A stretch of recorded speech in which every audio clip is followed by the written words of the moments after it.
मित्रांनो, महाराष्ट्राच्या राजकारणामध्ये अटातटी आणि तटागटीचं राजकारण सुरू आहे, द्वेषाचं राजकारण सुरू आहे, स्वार्थाचं राजकारण सुरू आहे. आणि अशा वेळेला ठाण्याच्या राजकारणातील एक उमदं नेतृत्व म्हणून सूरज दळवी यांना ओळखलं जातं. ठाण्याच्या प्रभाग क्रमांक 3 मधून सूरज दळवी या ठिकाणी त्यांची पत्नी अपेक्षा म्हणून करतायत. खऱ्या अर्थानं हे नक्की काय आहे? कारण निष्ठावंत कार्यकर्त्यांच्या मनातल्या भावना आणि वेदना जरी काय असतील तर मात्र नक्की काय घडलं आणि कशा प्रकारे प्रकाश होत आपल्याला बघायला मिळतोय.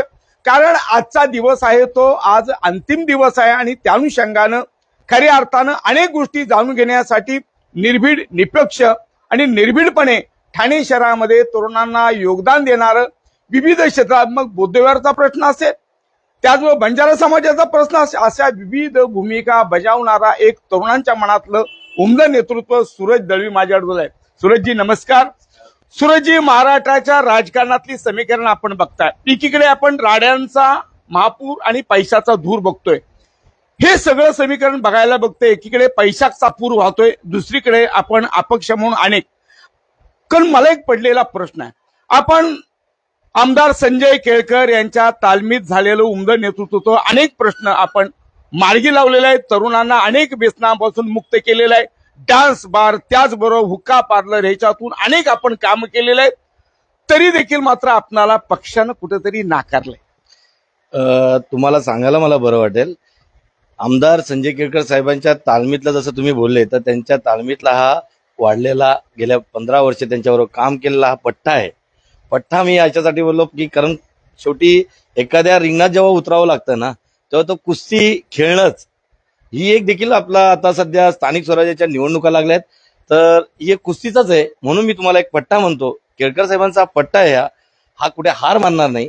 म्हणून हा अपक्ष पॅनल आम्ही एक नागरिकांच्या एका हितासाठी, नागरिकांच्या विचारांना घेऊन हा एक पॅनल करून एक अपक्ष म्हणून आम्ही लोकांच्या समोर आलेलो आहे आणि लोक आम्हाला स्वीकारतात हे दिसत आलेलं आहे. एवढ्या मोठ्या प्रचंड हा जो संपूर्ण पट्टा, हा जो प्रभाग आहे तो प्रस्थितीचा पट्टा म्हणून मानला जातो. अनेक दिग्गज राजकारणी, महाराष्ट्र राज्याचे उपमुख्यमंत्री सुद्धा या ठिकाणी 2 वेळा यावं लागतंय. काय असं वेगळे पण काय? तेच आहे ना, कारण काय झालं, त्यांना जरा चुकीचं असं त्यांनी ग्राह्य धरलेलं आहे की कुठेतरी हा पॅनल हा शिवसेनेचाच बालेकिल्ला आहे. त्यांनी थोडंसं या गोष्टीवर आता विसर पडावा, कारण हा बालेकिल्ला शिवसेनेचा नाहीये, हा जनतेचा आहे. जनता जी कौल देईल ना, तेव्हा तुम्हाला कळणार आहे की हा बालेकिल्ला नेमकी कोणाचा आहे. तुम्ही स्वतःहून तुमचं मनाचं एक अशी स्वतःची एक फळी तयार केलेली की बाबा नाही नाही नाही, हा शिवसेनेचा आहे. शिवसेनेचा नाहीये, हा जनतेनी हा पॅनल उभा केलेला आहे आणि जनतेचा कौल आपल्याला दिसणार आहे येत्या काही 2 दिवसानंतर. या प्रभागातून, या विभागातून 4 लोक, एक वेगवेगळी 4 लोक, एक. आणि काय वाटतं आपल्याला, हे समीकरण काय आहे? वेगवेगळी 4 लोक नाही, खऱ्या अर्थाने जे महाराष्ट्रात माननीय श्री देवेंद्रजी फडणवीस, आमचे देवाभाऊ, आणि सर्व बहिणींचे लाडके भाऊ शिंदे साहेब, त्यांनी जी युती ठरवलेली होती, खऱ्या अर्थाने युती जर ठाण्यात कुठे झाली असेल तर ह्या प्रभाग क्रमांक 3 अपक्ष पॅनलची. का? त्याच्या मागचं कारण असं आहे, मी एक का म्हणतो तुम्हाला, कारण जनतेनी आणि या मतदारांनी बघितलेलं आहे की भारतीय जनता पार्टीचे 2 असे कार्यकर्ते ग्राउंड लेवलवर जाऊन काम करणारे, मी स्वतः सूरज दळवी, जितेंद्र मडवी, एकनाथ मडवी यांचे पुत्र, आणि 2 शिवसेनेचे असे 2 जनसेवक ज्यांनी कामाचा एक पाढा, कामाचा अनगिनत पाढा या प्रभागात रचलेला आहे. मधुकर पावशे आणि भूषण भोईर यांनी कामच नाही केली, जनतेची कामं करून लोकांच्या मनात, लोकांच्या बहिणींच्या मनात बसलेले. तुम्हाला मला अजून एक गोष्ट सांगावी वाटेल की ज्यावेळी आम्ही प्रचार रॅली चालू केली ना, तर अनेक महिलांच्या डोळ्यात अश्रू अनावरलेले. का? कारण कुठेतरी त्यांचे तिकीट डावळले गेलेले होते, कुठेतरी भारतीय जनता पार्टीच्या कार्यकर्त्यांना काही खालच्या समीकरणाच्या, ठाण्यातील काही समीकरणांनी ढावळलं गेलेलं होतं. हे समीकरण जेव्हा जनतेच्या समोर आलं, जनतेला हे सगळं माहिती नसतं. भाजप, शिवसेना, वरती काय चाललंय, केंद्रात काय चाललंय, त्यांना ग्राउंड लेवलला, स्थानिक स्वराज्याला यांना त्यांच्याशी काही लेणं देणं नाहीये. त्यांना असतो आवडतो आपला आपला माणूस, तुमचा मुलगा, तुमची बहीण, ज्यांना आपण घराघरात आपण जातो, घराघरात जो मान सन्मान भेटतो. आणि या चारही उमेदवारांना म्हणजे जरी आमच्या धर्मपत्नी दोघांच्याही असतील उभ्या, तर आम्हाला घेऊन आणि त्या दोन्ही आमचे मधुकर पावशे, भूषणदादा भोईर यांना घेऊन जनतेनी कौल दाखवायला चालू केलेलं आहे. जनता त्यांना स्वीकारते. आम्ही प्रचाराला जेव्हा सुरुवात करतोय ना, तेव्हा नारा जो लागतो, एक नारा 20 जण घेऊन चालतो आम्ही, तर मागे 500-700चा कारवा तयार होतो. हे आम्हाला आनंद वाटतोय. बघा, जीत काही होईल, आनंद हाच आहे की जनता आम्हाला स्वीकारायला लागलेली आहे. माझा प्रश्न आहे, माणसानं माणूस जोडलं की माणूस एक सुंदर नातं काय तयार होतं याचं मृत्यूमंद उदाहरण तू असेल, जितू मडवी असेल, तू असेल. तुम्ही ज्या पद्धतीनं काम करता, अनेक या प्रभागामध्ये काम केलं, ठाणे शहरामध्ये आपण काम केलेलं आहे, आणि आज एवढ्या अटातटीच्या लढाईमध्ये आपण सहभाग, अशी कधी भीती नाही वाटत? तर भीती वाटण्याचे तुम्ही ठाण्यात तुम्ही तुमच्याच माध्यमातून अनेक प्रसार माध्यमातून अनेक वेळात माझ्या तुम्ही याच्यावर बघितलं असणार, आपलं नागरिकांनी बघितलं, आपल्या ठाण्यात मानपाड्यातल्या प्रभाग क्रमांक 3 मध्ये आपण हुक्काबंदीवर हे केलं, आपण रोजगारावर विषय उचललेले आहेत की बाबा प्लेसमेंट, या सगळ्या विषयांवर आपण विषय उचलले. भरपूर ठिकाणातून धमक्या देखील आलेल्या आहेत. आता धमक्या अशा आलेल्या होत्या की, आणि त्या सगळ्या दुनियाला, या ठाणेकराला, पोलीस शासनाला सगळ्यांना माहिती आहे की हे पार्लर बिर्लर हे सगळे कोणाचे चालत होते. धमक्या आल्या ना, पण धमकीला घाबरतो कोण? काम करणारा, कार्य करणारा धमकीला घाबरत नाही. आज उद्या मरायचं ते आज मरो, कसली भीती नाही आपल्याला त्याबाबत. शेवटी मी तुम्हाला बोललो ना, आमदार संजय केळकरांच्या तालमीमधला हा कार्यकर्ता आहे, हा कुठे खचून जाणार नाही. आज तिकीट जरी नाही भेटलं, खचून नाही गेलो आम्ही. शेवटी जनतेसाठी कुठेतरी उभं राहायचं होतं, जनतेच्या हितासाठी उभं राहायचं होतं, म्हणून हा कार्यकर्ता आहे. दोन्ही कार्यकर्ते, मडवी, मी आणि ते दादा, पण शेवटी आज त्यांच्या तालमीतले वाढलेलो आम्ही दोघंही आहेत. कुठेही भीती न बाळगता आजही आम्हाला चालूच होत आहे. प्रभाग क्रमांक 3ला शासनाचा, प्रशासन, पोलीस प्रशासनाचा दबाव तंत्र चालू आहे, बाहेरून लोक येत आहेत, हे सगळं होत आहे, डोळ्यासमोर बघतोय. आम्ही निवडणूक आयोगाला काही गोष्टी टाकल्यात, पत्र दिलेले आहेत, आम्हाला मागणी देखील केलेली आहे पोलिसांची की बाबा आम्हाला मदत व्हावी, पण ते कुठे अजून काही दिसत नाहीये. तरी ठीक आहे. एक मी मधीच तुला थांबवतोय सुरेश, एक प्रश्न आहे. अनेक वर्ष समाजसेवेचं आपलं नातं जोडलेलं आहे, एक राजकीय बल आहे आपलं काहीच नाहीये, केवळ आपण समाजसेवक आहे. 80% समाजसेवा आणि 20% राजकारण, आपण ते 20%मध्ये मिळत नाही. हे सगळं आपणाला ह्या राजकारणामध्ये पडल्यानंतर किंवा उमेदवारी मिळाल्यानंतर एक काय वेगळे पण बघाय काय मिळतं? मी तुम्हाला छोटासा एक अनऑफिशियल सब्जेक्ट आहे, मी बोलू शकतो पण तुमच्या माध्यमातून, की लोकांच्या सर्वांचे आहेत ना, जेव्हा निवडणुकीला फॉर्म भरलेत ते फॉर्म बघा. लोकांचं घरगंज पैसा आणि जनतेचे असलेलं माझं प्रेम, ह्या याचं समीकरण तुम्हाला येत्या इलेक्शनला दिसणारच आहे. दुसरं की जनतेनी आज मला आणि मडवीला आणि पावशेंना जे त्यांनी स्वतःहून विचार करून जो उभं केलेलं आहे, तर त्याचा कौल तुम्हाला दिसून येईल. न भीती बाळगता, न काही करता मतदार बाहेर पडणार आहे. त्यांच्यावर दबावतंत्र चालू झालेलं आहे, पण त्या दबावतंत्रामधून सुद्धा मतदार कसे बाहेर पडतील ना, ते मताधिकारी ज्यांनी आहेत ना मतदार, त्यांनी ती रचना लावलेली आहे. आजचा एक शेवटचा लाभ, जेव्हा अंतिम टप्प्यापर्यंत शेवटचे लोक आजही रॅली निघतायत, आजही मोठ्या संख्येने आपल्याला विनय, आपण रात्रीचा हा सगळा कारभार आटपलाय. एक जनतेच्या मनातलं प्रेम आणि लोकांचं वाढती जी संख्या बघून मनाला काय एक समाधान वाटतं. आज बघा, मी आज तुम्हाला 2 दिवस झाले आपलं बोलणं चालू आहे, आज रिलॅक्स मध्ये आहे. मी तुम्हाला सांगतो, लोकांचा प्रचाराचा आजचा 5 वाजता बंद करणार आहेत आणि त्यांचा प्रचार चालू आहे. आम्ही कालच बंद केलेला आहे. नागरिकांनी अनेक ठिकाणी स्वतःहून शपथ घेऊन की आम्ही आज तुम्हाला इथं बंद करा प्रचार, आम्ही तुमच्या बरोबरीला आहेत, कुठेही धावण्याची गरज नाही. नागरिकांनी स्वतःहून कौल दिलेला आहे. हो, त्या कौलला तुम्ही कुठे धावणार? आता कालपासून गेले 2 दिवस आमच्या या प्रभागात, मी तर एक साधारण घरातला एक मुलगा, ज्यांनी मला या तिन्ही लोकांनी, आपण साधारण राहिले नाही या ठाण्याच्या राजकारणामध्ये. आपल्याकडे एक वेगळे लोक बघतात, कारण अनेक तरुणांचा प्रश्न आहे, अनेक प्लेसमेंटच्या नावाखाली अनेक तरुणांचा प्रश्न होता, तो प्रश्न आपण मार्गी लावला आहे. अनेक तरुण पिढी व्यसनाच्या आहारी जात होती, हुक्का पार्लरच्या, अशी तुम्ही कामे, त्यामुळे तुम्ही सामान्य राहिला नाही. पण राजकारणाचं म्हणजे घराणीशाही असते आणि आताही तुम्हाला बघितलंच ना, ते घराणेशाही किंवा हा माझा कार्यकर्ता, हे माझं, हे त्याचं. पण सूरज दळवी हा असा प्रभागात मानपाड्यामध्ये एक जीवदानी नाक्यावरून आलेला एक साधारण कार्यकर्ता. त्याला कुठेतरी आमदारांचा एक चांगलं पाठबळ मिळालं. ठाणे शहरात चांगलं काम केलेलं आहे. ठाणे शहरात काम करता करता कुठेतरी असं वाटायला लागलं की प्रभागात आज अनगिनत कामं देखील आपण केलेली आहेत. म्हणजे तुमच्याच माध्यमाने सांगेल की एक बुद्धविहाराची मागणी गेल्या 40 वर्षापासून होती. बंजारा समाजाचं आपण संत सेवालाल चौकाचं नाव देण्यात आलं. आत्ताच गेल्या 1 महिन्यापूर्वी आपण स्वामी समर्थांचं मंदिर, मठ हे आपण बांधायला घेतलेलं आहे. असे अनगिनित कामं केलेली आहेत आपण. पण कुठेतरी एक देवी शक्ती, एक काही माझ्या मागे असलेली अदृश्य शक्ती आहे, त्याचा उल्लेख मी करणार नाही, पण आहे शक्ती आहे माझ्या पाठीची. त्या शक्तीच्या मुळे मला हे सगळं करणं सोपं झालं. आणि तुमच्या माध्यमातून मी माझ्या सर्व ठाण्यातील आपल्या प्रभागातील नागरिकांना मी सांगेल, मी ठाण्यात जसं काम केलंय तसं आम्ही चौघं, त्या दोघांनी तर खूप काम केले, कामाचा पाढा हे केलेला आहे.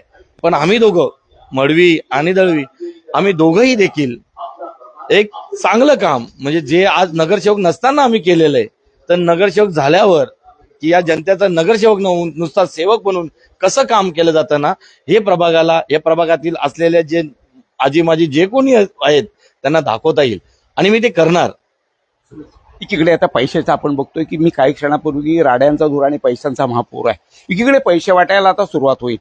हे सगळं बघत असताना आपण काय, म्हणजे एक जागरूक म्हणून किंवा लोकांना किंवा तरुणांना काय आव्हान करा? मी गेले 2017ची निवडणूक बघितली, माझ्या स्वतः आम्ही तेव्हा उभा होतो. पण विधानसभा, लोकसभा असे वेगवेगळे सगळे निवडणुका मी बघितलेले आहेत. पैशाचा धुरा हा होतच असतो. म्हणजे एक छोटंसं उदाहरण सांगितलं, ठीक आहे, थोडं वरिष्ठ लेवलला जाईल, विधानसभेला, की आमदार संजय केळकर हा एक साधारण घरातला एक विद्यार्थी, ते शिक्षकांचा मुलगा आणि एक साधारण घरातला एक साधारण व्यक्ती, ते आज जाऊन विधानसभेमध्ये आज ठाणे शहरांचं नागरिकत्व आणि त्यांचं प्रतिनिधित्व निभवत आहेत. सलग 3 वेळा. लोकांचा कौल आहे ना, पैशाला नाही हे करत. कारण मी स्वतः साहेबांबरोबर काम केलेलं आहे. मला माहिती आहे की पैशाचा धूळ तेव्हाही अनगिनत विरोधी पक्षाचे, शिवसेना असतील, मनसे असेल, राष्ट्रवादी काँग्रेस 2014ला सगळं पैशांचा धुळधुळाट बघितला होता. पण नाही चालत. काम हे सत्य असतं. काम जनतेच्या समोर तुम्ही प्रामाणिकपणाने करा. प्रामाणिकपणाने केल्यानंतर 5 वर्षांनी जेव्हा तुम्ही एखाद्या निवडणुकीला उभे राहतात ना, तेव्हा ती खरोखर निकाल काही हो, निकालाला आपण पण असं काही घाबरत नाही.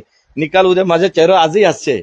निकाल काही जरी झाला ना, तर लोकांचा कौल, हा मतदारांचा कौल, मतांचं काउंटिंग हा दिसणार. हा का दिसणार?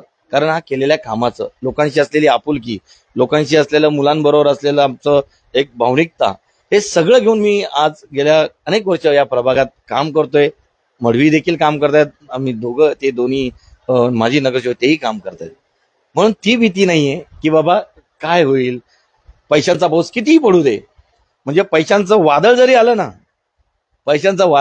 ना, पण कुठेतरी सत्याच्या कामाचं वादळ, सत्याच्या कामाची भिंत जी आहे ना, ती अडवण्याची. हे होते सुरेश दळवी. महाराष्ट्राच्या राजकारणामध्ये अनेक आपण लोक पाहतो, पण राजकारणापलीकडे ज्यांचं नातं आहे, समाजाची ज्यांची एकरूपता आहे आणि प्रत्येकाच्या माणसांच्या मनामध्ये गण राहण्याची क्षमता आहे, ही वेगळी आहे. आणि म्हणून एक वेगळं आपल्याला बघायला मिळतंय. एक अंतिम माझा प्रश्न, आपल्या मनात असं काय राहून गेलंय? मनात काहीच नाही. मनात असं आहे की मला थोडंसं खंत देखील वाटत होतं की असं का घडलं, की जर मी मागील एक 5 दिवसापूर्वी आमच्या एका चौक सभेवर भाषण केलं की घडायचं कारण काय, की बाबा 2 शिवसेनेचे 2 चांगले नगरसेवक, जे जनतेचे जनसेवक आहेत, त्यांना का डावळलं गेलं, हा प्रश्न मला गेल्या, म्हणजे मी प्रभागात फिरत असताना देखील हा तो मनात रुचत होता की का डावळलं. भारतीय जनता पार्टीच्या कार्यकर्त्यांना भाजपनी नाही डावळलंय. भारतीय जनता पार्टीच्या, मी बघा पिन देऊन बोलतोय, भारतीय जनता पार्टीच्या कार्यकर्त्यांना भारतीय जनता पार्टीच्या नेत्यांनी नाही डावळलंय. कुठंतरी या प्रभागात, या स्लम भागामध्ये एक क्लस्टर हा विषय चालू झालेला, आणि तो क्लस्टर हा जो विषय आहे, तो कुठेतरी आमच्या हातात असावा, विकासक आमच्या हातात असावा. हे कुठेतरी जेव्हा चालू झालं ना, तेव्हा ते समीकरण मला जेव्हा तिकिटाची मागणी होती तेव्हा 2 दिवसात कळायला लागलं. मी म्हटलं चल ठीक आहे, आमच्या दोघांचं झालं. मला अर्ध्या रात्री कळालं की झालं बाबा, आम्हाला भेटलं नाही. कारण समजायला लागलं बाबा, एखादा जर भाजपचा तिकीट इथं गेला तर भाजपचं वलय इकडं वाढणार साधारण कार्यकर्त्याचं. आणि भारतीय जनता पार्टीचा कार्यकर्ता जर इथं मोठा झाला, नगरसेवक झाला, तर 2 नगरसेवक वाढणार. शिवसेनेकडे शिवसेनेकडे मी तुम्हाला सांगतो, ते 2 नगरसेवक आणि खूप असे शिवसेनेचे चांगले चांगले कार्यकर्ते आहेत. मी तुम्हाला मनापासून सांगतो. मी या आझादनगरमध्ये मी काही नावं देखील घेऊ शकतो. मी काही नावं घेतो. आझादनगरमध्ये आमचे एक जुने चांगले मोठे बंधू आहेत, दादा म्हणतो आम्ही त्यांना. एक बळीराम मडवी म्हणून आहेत शाखा प्रमुख, ते शिवसैनिक खालती डोंगरे मामा म्हणून आहेत, भारसकर आहेत, भरपूर असे शिवसैनिक आहेत. ते मिंडे आहेत, भरपूर आहेत, तांगडी परिवार आहे. हे सगळे जुने शिवसैनिक तुम्हाला का नाही दिसले हो? जर खरोखरच जर तुम्हाला एका साधारण घरातल्या कार्यकर्त्यांना जर तिकीट द्यायचं होतं ना, गेली 30 ते 40 वर्ष या लोकांनी कामं केली आहेत. मी स्वतः जर स्वार्थाचा विषय असता तर मी माझं नाव न घेता मी त्यांचं नाव घेतोय. याचा अर्थ सूरज, जे आपल्याला राजकारण कळलं, राजकारण कळालं ना हो, राजकारण कळालं मला. आता हे पुढचे 2 दिवस पण माझ्याबरोबर कसे जाणार हे मला माहिती आहे. कारण वाईट वाटतं नागरिकांच्या बरोबर ही जी घटना घडत चालली आहे ना, की कुठेतरी आजचा 2 दिवस पैशाचा पाऊस पाडून घरांचा विचार पडलाय मला. कुठेतरी घरं नको जायला. लोक खूप काही बोलतात, सुरत तू त्या क्लस्टरच्या विरोधात मग तिथं का नाही दिसला, सुरत तू त्या मग त्याच्या पाठिंबा का नाही दिला. अरे राजांनो, मतदारांनो, तुम्ही जे आहे तुम्ही पण एक उमेदवार म्हणून जे आज फिरतायत, तुम्हाला समजलं पाहिजे हे घर एक एक भिंत घरकाम करून बांधलेलं आहे. काय गरज पडली तुम्हाला डबल करून देणार, टिबल करून देणार, काय गरज पडलेली आहे? राहू द्या. आम्ही चांगली होळी बनवतो, आम्ही चांगली दिवाळी बनवतो, आम्ही सगळे सण साजरे एकत्र करतो. अहो, एखाद्याचा रिझल्ट जरी आला ना तरी आम्ही 2 किलो पेढे घरोघरी जाऊन वाटतोय. म्हणजे असं हा आमचा स्लम, ही आमची चाळ. एवढं सुंदर असं चांगलं मी गेल्या लहानपणापासून माझं जन्म ज्या गावात झालेला आहे, तर एवढं सुंदर असं आमचं गाव आहे. कुठं तुम्ही चालले तो, कुठं चाललेत? लोकांच्या इच्छा असतील, बिल्डिंग मध्ये राहण्याच्या काही जणांच्या इच्छा असतील ना. मला मध्यंतर एकाने प्रश्न केला, अरे तू तर बिल्डिंग मध्ये राहतोस ना. अरे राजा बाबांनो, बिल्डिंग मध्ये राहताना माझं चाळीत देखील घर आहे. प्रत्येकाचं एक वेगवेगळं स्वप्न असतं, साकार करण्याचा तो माणूस धावतो. तुम्ही त्यांचं स्वप्न साकार नाही करत, तुम्ही तुमचं स्वप्न साकार करतायत का? कुठेतरी विकासक आला तर तुमचं काहीतरी एक टप्पाच राहणार आहे. आणि हे कुठेतरी नको व्हावं, हे त्यांना त्यांच्याकडून व्हावं म्हणून असे अनगिनत माझे बिचारे शिवसैनिक, खरे शिवसैनिक, मी खरोखर सांगतो, माझ्या सर्व शिवसैनिकांनी, या प्रभागातील 3 मध्ये असणाऱ्या शिवसैनिकांना, सगळ्या शिवसैनिकांना म्हणणं आहे, हा सुरत मी तुमच्यापेक्षा लहान आहे, तुमच्या मुलासारखा आहे. कधीही सांगा मला, मी तुमच्या बरोबरीला राहील. पण जे काही तुमच्याबरोबर घडलंय या गोष्टी देखील तुम्ही लक्षात ठेवा. भारतीय जनता पार्टीचा कार्यकर्त्याला देखील माहिती पडलं की हे कुठेतरी त्यांच्याबरोबर चुकीचं झालंय. आज भारतीय जनता पार्टीचा कार्यकर्ता देखील हा या साधारण घरातल्या कार्यकर्त्याबरोबर, एका मुलाबरोबर पाठीशी उभे आहेत. याचा खूप मला आनंद होतोय. खूप म्हणजे हा आनंद मी तुम्हाला सांगितलं की मत काही होईल मला नाही माहिती, मत पडो काही पडो, पण जे लोकांनी मला जी साथ द्यायला चालू केली आहे, आमच्या 3 उमेदवारांना जे उतरलेत, आणि या तिघांचं खास करून या 3 मडवी, हे मोठी फॅमिली आहेत सर्व. मधुकर पावशे साहेब, भूषण दादा खूप काम केलेले, गेली अनेक वर्ष काम करतात. साधारण घरातल्या एका मुलाला घेऊन तुम्ही एक पॅनल बनवलाय. मी यांचा तर ऋणी आयुष्यभर राहीलच, पण काही काही शिवसैनिकांचाही ऋणी राहील की तेही देखील आम्हाला मदतीचा हात त्यांनी पुढे केलाय. पण थोडीशी भीती आज तुमच्या माध्यमातून अशी देखील वाटते, कृपया करून त्यांच्यावर देखील या 2 दिवसात काही संकटाचा काळ नको यावा. आमच्या 4ही उमेदवारांवर, आमच्या मतदारांवर, आमच्यावर फिरणाऱ्यांवर, ज्या आमचे सहकारी आहेत, बिचारे अहोरात्र फिरायला लागलेले आहेत, प्रचार करतायत, कुठेही न पैशाची आस ठेवून, ना जेवण आमच्याकडे जेवत आहेत, म्हणजे अशा सगळ्या गोष्टी आहेत.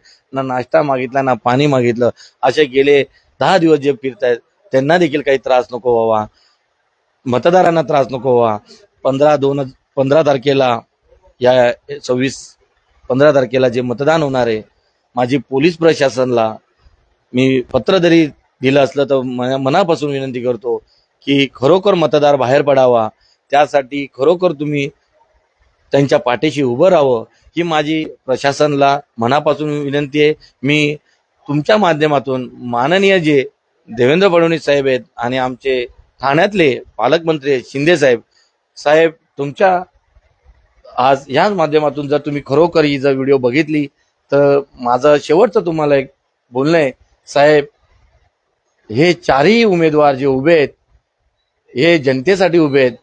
साहेब जर खरोखर दोन्ही उपमुख्यमंत्री मुख्यमंत्रीचं खरोखर तुम्हाला जनतेचा कौल हवा आहे तर या चारही उमेदवारांना कुठेतरी तुम्ही स्वतःहून लक्ष दिलं पाहिजे आणि स्वतःहून त्यांना साथ दिली पाहिजे.